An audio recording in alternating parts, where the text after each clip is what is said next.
বিয়ের দিনেই বান্ধবীরা কানে কানে বলল, তুই কিন্তু জিতছিস রে বান্ধবী। আসলেই সজীব মানে আমার হাজব্যান্ড দেখতে হ্যান্ডসাম, ভালো স্যালারির চাকরি করে, ঢাকা শহরে নিজেদের বাড়ি, এক ভাই এক বোন, বোনের বিয়ে হয়ে গেছে। সেই তুলনায় আমি মধ্যবিত্ত ফ্যামিলির মেয়ে, দেখতেও শ্যামবর্ণ। জানি না আমাকে কি দেখে সে পছন্দ করেছে, তার পরিবারও অমত করেনি। আমার বিয়েতে যত রকম ধুমধাম ছিল সবই হয়েছে। খুব সুন্দরভাবেই সংসার জীবন শুরু করলাম। যদিও সবাইকে বুঝতে চিনতে একটু সময় লাগবে, তবুও কয়েকদিনের মধ্যেই মনে হলো সবাই বেশ ভালো, আর আমার মানিয়ে নিতে খুব একটা অসুবিধা হবে না। বিয়ে, রিসেপশন, হানিমুন সবকিছু শেষ করতে করতে মোটামুটি 1 মাসের মতো সময় চলে গেল। আমি ভালো আছি শুনে আমার পরিবারও খুশি, কিন্তু কয়েকদিনের মধ্যেই দেখলাম আমার শাশুড়ির মধ্যে বেশ একটা পরিবর্তন এসেছে। উনি আমার সাথে কথা বলেন একটু ঝাঁঝালো সুরে। বাড়িতে 2টো কাজের মেয়ে থাকা সত্ত্বেও রান্নার সমস্ত দায়িত্ব চাপিয়ে দিলেন আমার ঘাড়ে। একটু তেল নুন কম বেশি হলেই চিৎকার চেঁচামেচি শুরু করেন। তবে সবকিছুই হচ্ছে সজীবের আড়ালে। আমি সজীবকে কিছুই বলিনি, আমার আসলে আরও কিছুটা সময় চাই। এই বউ শাশুড়ির ড্রামা আমি করব না, আর আমার স্বামীকে অশান্তিতেও রাখব না। কারণ একজন ছেলের জীবনে স্ত্রীর যেমন প্রয়োজন আছে, ঠিক তেমনভাবে মায়ের ভালোবাসারও প্রয়োজন আছে। কিন্তু দিন দিন মা আরও বেশি আমাকে নেগলেক্ট করে কথা বলা শুরু করলেন। আমার পরিবার নিয়ে নিয়মিত খোঁচা দেয়া যেন ওনার অভ্যাসে পরিণত হল। আমি ঠিকঠাক বুঝতে পারলাম না, আমাকে যদি ওনার পছন্দ নাই হয়ে থাকে তাহলে কেন বিয়ে করিয়েছিলেন? আমি তো জোর করে ওনার বাড়িতে এসে উঠিনি। এমন না যে সজীব খুব মা ভক্ত ছেলে, মানে বর্তমান সমাজে যেটাকে মাম্মাজ বয় বলা হয়, সে ঠিক তেমন নয়।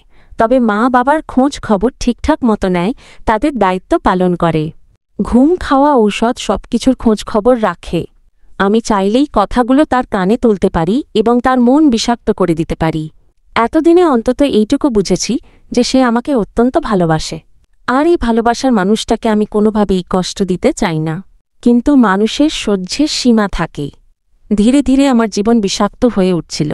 আমার ননদ ঋতু আপু একদিন বাড়িতে বেড়াতে এলো।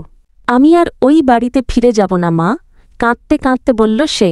সহ্য করে নেই, কি করবি বল? আমাদের পরিবারে এইসব ডিভোর্সের কালচার নেই। তুমি আমার কথা ভাববে না।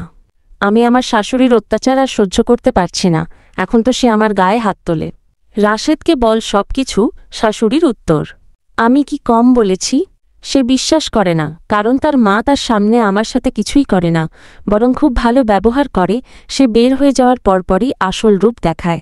ইতোমধ্যে আমি চা নিয়ে ঘরে ঢুকলাম। আমাকে দেখে দুজনেই চুপ হয়ে গেল। যদিও সম্পর্কে সে আমার ননদ, কিন্তু বয়সে বড়, আমি তাকে আপু বলেই ডাকি। আপু, আমি কিন্তু সব শুনেছি। কিছুদিন পর সবাই সব শুনবে অবনী। ঋতু আপু কাঁদতে কাঁদতে বলল। মায়ের মানা করা সত্ত্বেও উনি ওনার হাতের পোড়া দাগটা দেখালেন, ওনার শাশুড়ির দেয়া উপহার। আপু, আমি তোমার চেয়ে বয়সে ছোট, কিন্তু তোমাকে একটা বুদ্ধি দিতে পারি। কি বুদ্ধি দিবে? ওকে নিয়ে আলাদা হয়ে যাব? সম্ভব না। ওর মাকে ছাড়া কিছুই বোঝে না। আমাদের বিয়ে হয়েছে মাত্র 6 মাস, ওর মাকে দেখছে 30 বছর ধরে। আর 6 মাসের পরিচয় আমাকে বিশ্বাস করবে মনে করেছ? সেই জন্যই তো বলছি, বিশ্বাস করাতে হবে। কিভাবে বাসায় সিসি ক্যামেরা লাগাবো? আপু একটু তাচ্ছিল্য করে বললেন। আরে ধুর, এত কিছু লাগবে না, তুমি শুধু তোমার মোবাইল ফোনটা কাজে লাগাবে। আপু এবার একটু শান্ত হয়ে বলল, বলো তো তোমার প্ল্যানটা কি? আপু শোনো, মোবাইল ফোন তো আমরা সবসময় প্রায় হাতে রাখি, এমনকি রান্নাঘরে কাজের সময়ও বেশিরভাগ সবাই সাথেই থাকে। তোমার শাশুড়ি যখন তোমার সাথে এসব খিটমিট আচরণ করবে, তখন সেগুলো কোনোভাবে রেকর্ড করে রাখবে। এটা তো এমন বিশাল কোনো ব্যাপার না। কষ্ট করে সহ্য করে 2-3 সপ্তাহ ধরে এটা করবে, আর নিজে থেকে কোনো জবাব দিবে না, যেন তুমি একটা মূর্তি। শুধু নির্বিকারভাবে চুপচাপ সব শুনেই যাও আর সহ্যই করে যাও। তারপর সেগুলো ভাইয়াকে শোনাবে, আর তার মধ্যে ন্যূনতম মানবিকতা যদি থাকে, তাহলে সে বুঝতে পারবে যে তুমি তার সাথে অন্তত মিথ্যে কথা বলছ না। মা আর শাশুড়ি কখনোই এক হয় না। মানুষটা এক হলেও সম্পর্কে সে কিন্তু ভিন্ন, এইটুকু রিয়েলাইজেশন ভাইয়ার মধ্যে আসা উচিত।